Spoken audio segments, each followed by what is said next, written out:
रोज Chaudhary cartoon. Astrologer बहू।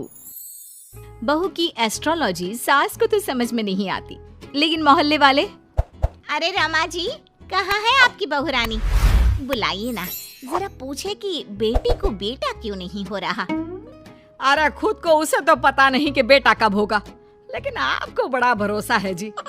तभी रिया आ जाती है। अरे शर्मा आंटी, आइए आइए, कैसे आना हुआ?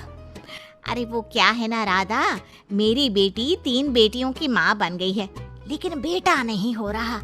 फोन आया था उसका, बोल रही थी कि भाभी से पूछिए ना एस्ट्रोलॉजी क्या कहती है। रुकिए, मैं अभी लैपटॉप में देखकर बताती हूँ। लैपटॉप में देखकर भी बेटा पैदा हो जाता है क्या बहू?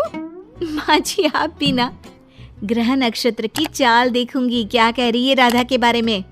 हाँ हाँ बेटा, देखना जरा। फिर बेल बजती है। हाँ जी, आप कौन? अब मेरा नाम रवि है, मैं दूसरे मोहल्ले में रहता हूँ। मैंने सुना यहाँ कोई एस्ट्रोलॉजर रहता है। हाँ जी, आ जाइए आप भी। माँ जी, चाय ले आइए ना सभी के लिए।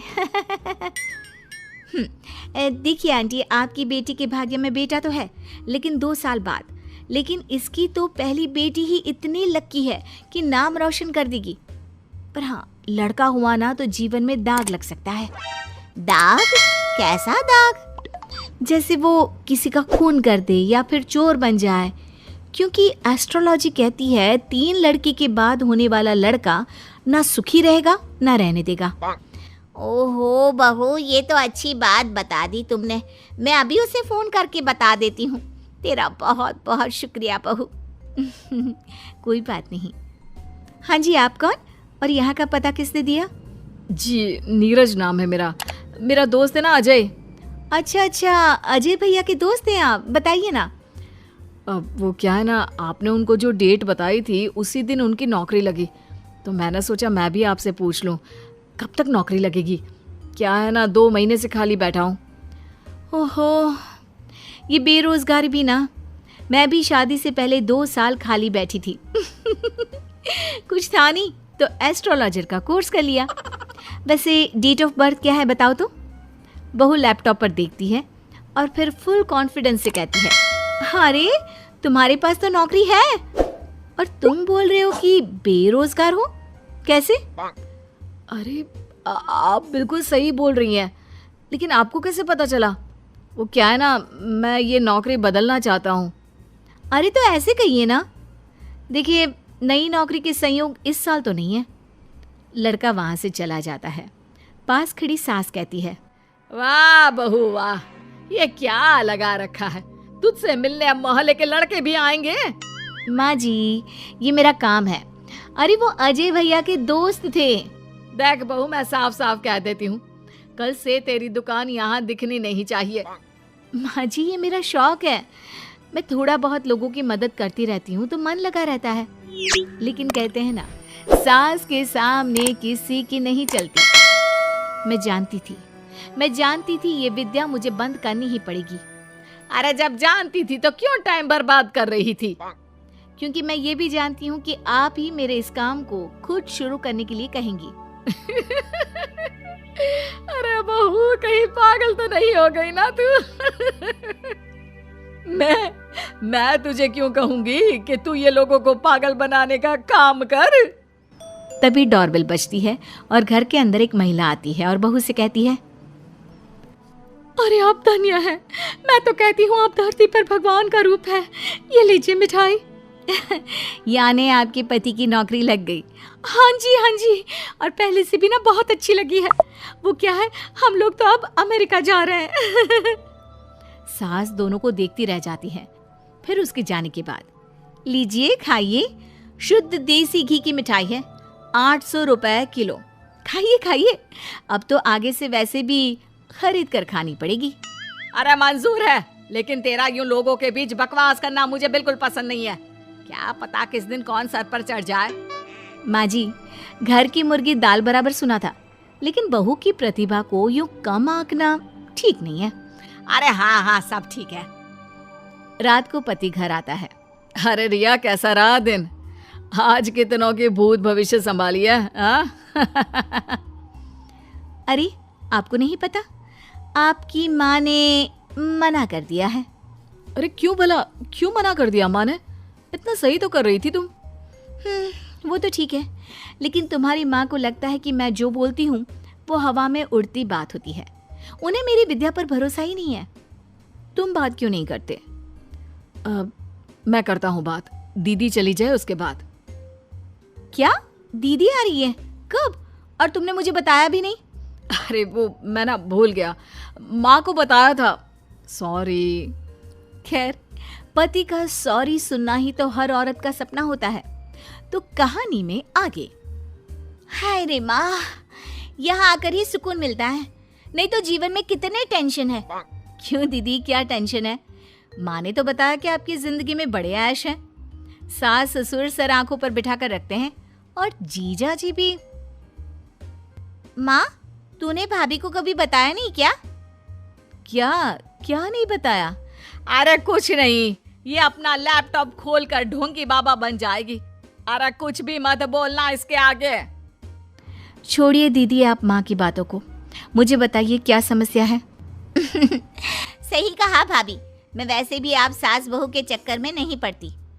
वो क्या है ना भाभी, अब तक कोई बच्चा नहीं होने के कारण घर पर सभी परेशान रहते हैं, और अब तो मुझे भी अच्छा नहीं लगता। अरे बस इतनी सी बात? इतनी सी बात? देखा इसकी हरकत। चलिए मैं बताती हूँ कि कब होगा बच्चा आपको। रिया फटाफट कंप्यूटर लेकर बैठ जाती है और फिर, दीदी अगले महीने आपको बच्चा कंसीव होगा और फरवरी में वो आपकी गोद में होगा।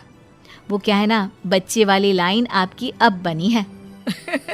देखो बाबा पाखंडीनाथ ने क्या कहा, अब तो तू चिंता छोड़ ही दे। लेकिन ये क्या, बिल्कुल वैसा ही होता है। और फिर बच्चा होने के बाद। क्यों सासू माँ, कौन सा महीना है? फरवरी बहू, सही कहा था तूने।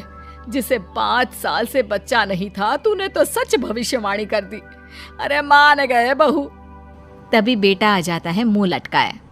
अरे अब तुझे क्या हो गया, मामा बना है, खुश हो जा। माँ, मेरी नौकरी छूट गई है अचानक से, समझ में नहीं आ रहा कि घर कैसे चलेगा। उसकी चिंता ना कर। माँ क्या हो गया? वो बोल रहे हैं कि नौकरी छूट गई है और आप कह रहे हैं कि चिंता ना कर। हाँ, क्योंकि तू है ना, कल से तेरा काम शुरू बहू। और अगले दिन घर के बाहर बोर्ड लगा रहता है, रिया एस्ट्रोलॉजी सेंटर। किसी भी तरह की हो समस्या, समाधान सिर्फ 1000 रुपए में। माँ जी, मैंने ये भी कहा था ना कि मेरे काम को आप ही वापस शुरू करवाएंगी। चौधरी कार्टून का फैसला।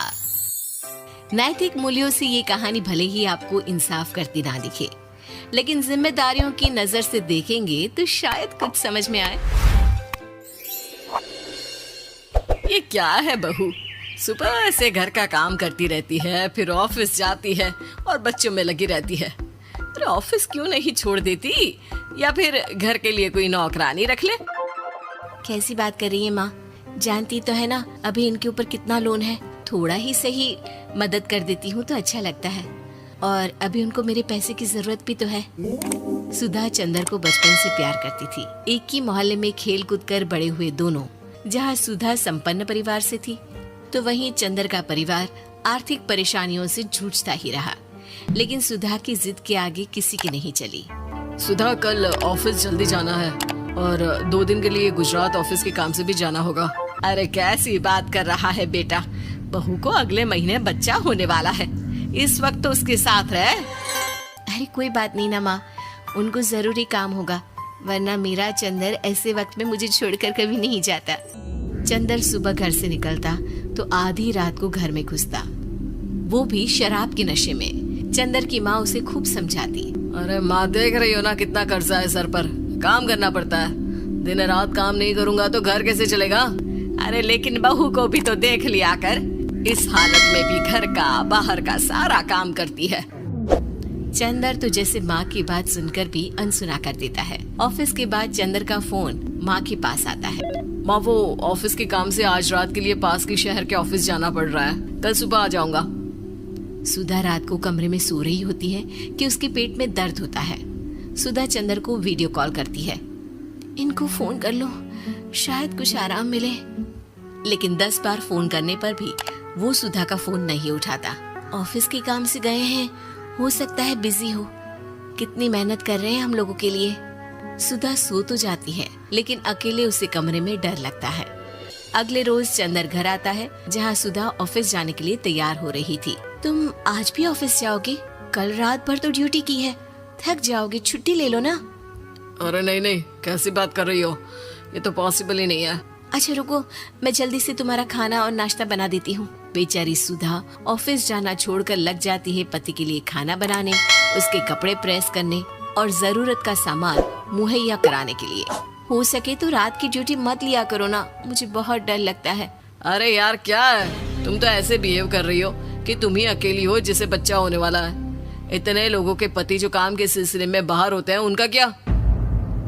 सुधा को चंदर के मुंह से ये बातें अजीब लगती है। अरे हुआ क्या है तुमको? पहले तो तुम मेरा कितना ख्याल रखते थे, मेरे पास रहते थे, मेरी दवा से लेकर खाने पीने तक का सारा ख्याल। और अब इस बार तो तुम एक दफा भी मेरे साथ डॉक्टर के पास नहीं आए, क्यों? अरे पागल हो गई हो क्या? पागल वाली बात कर रही हो। काम धंधा देखो या फिर तुम्हें लेकर टहलता फिरूं। और मुझे शुक्रवार की रात को काम से निकलना है, सोमवार आऊंगा। सुधा को समझ में नहीं आता कि क्यों अचानक से चंदर को फील्ड का काम मिल गया है। लेकिन एक दिन, सुधा, मैं और चंदर जरा एक रिश्तेदार के घर जा रहे हैं, तुम भी तैयार हो जाओ। घर में अकेली कैसी रहोगी? अरे नहीं नहीं, इस हालत में इसे लेकर जाना ठीक नहीं है। अरे लेकिन मैं ऑफिस भी तो जाती हूँ, फिर घर में अकेले। चंदर उसकी कोई बात नहीं सुनता। वो सीधा कार निकाल कर माँ को लेकर चला जाता है। सुधा घर के काम में लग जाती है कि अचानक उसकी नजर चंदर के बैग पर पड़ती है, जिसमें एक कागज दिखाई देता है। इनकी कागज भी ना इधर उधर फैले होते हैं, एक भी खो जाएगा तो बवाल करेंगे। लेकिन जैसे ही सुधा वो कागज खोलकर देखती है तो वो सदमे में आ जाती है। दरअसल वो कागज नहीं, बल्कि चंदर और उसके ऑफिस में काम करने वाली लड़की चांदनी की गोवा की टिकट होती है। सुधा चंदर के बैग को खोलकर देखती है तो उसे होटल के बिल से लेकर महंगे गिफ्ट्स और दूसरे शहरों के टिकट मिलते हैं। सुधा को समझते देर नहीं लगती कि उसका पति किसी और लड़की के साथ है। चंदर के आने पर सुधा उससे बात करती है। अरे नहीं नहीं, ऐसा कुछ नहीं है, तुमको गलत फहमी हो गई है।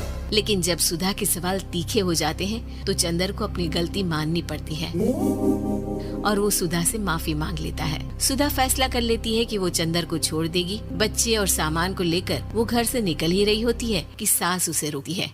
कहाँ जाएगी बेटा, रुक जा।